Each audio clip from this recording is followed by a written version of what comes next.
Hurry, those! Eddie urged them. Rachel and Kirsty dashed out to the goblin. Luckily, he was standing pretty far away from the other volunteers, and no one had noticed him. "Where's Eddie's wand?" Rachel demanded, as she and Kirsty cornered the goblin. "We'd like it back, please." The goblin shrieked in surprise.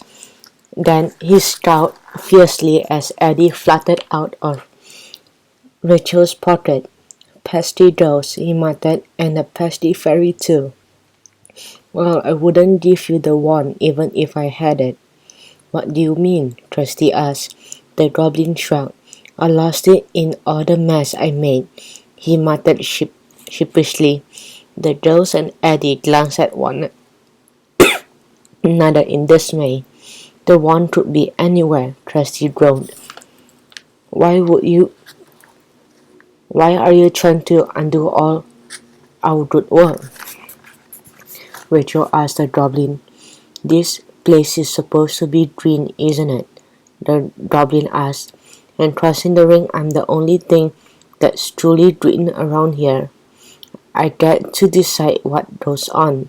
He folded his arms and stared stubbornly at Eddie and the girls. "And I like the sound of a nice smooth parking lot where I'll be able to roller skate." Eddie sighed. "My wand changes itself to fit the person who used it last, so it be goblin size now," she told the girls. "That means it will be easier to spot, but we have to find it quickly before it falls into human hands." "I don't know what will happen." "I'm going to find the wand first," the goblin insisted, and he began pulling the junk pile apart. "I know I saw it when I was scattering the trash around the garden," the goblin mumbled to himself. Picking up a battery old radio, he pushed a button and music began to play.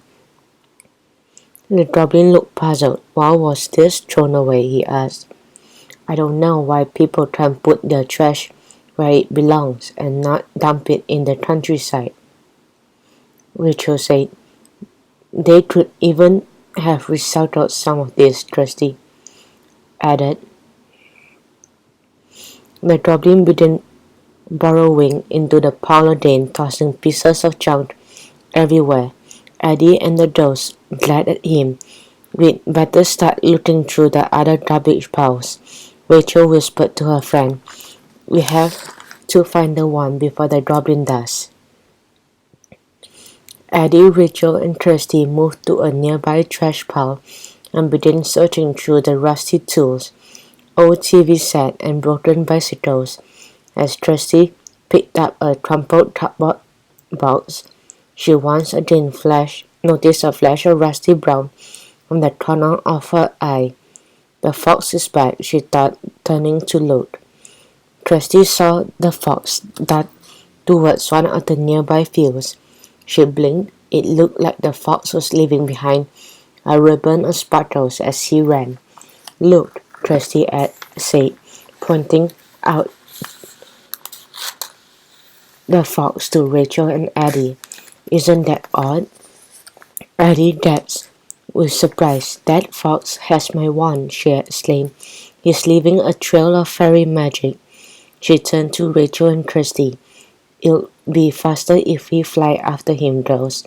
And I have just enough magic of my own to turn you into fairies." Eddie hovered above Rachel and Kirsty and clapped her hands. A shower of glittering fairy dust floated down onto the girls, and they began to shrink. Meanwhile, shimmering fairy wings appeared on their shoulders. "Quick, we can't let it get away," Eddie whispered, so that the goblin couldn't hear. The three friends rose into the air and flew after the fox, who was now bounding across the fields. "Don't lose him," Kirsty panted as they zoomed through the air. Rachel glanced down and cried in dismay. "The goblin's following us." She thought he figured out that we know where the wand is.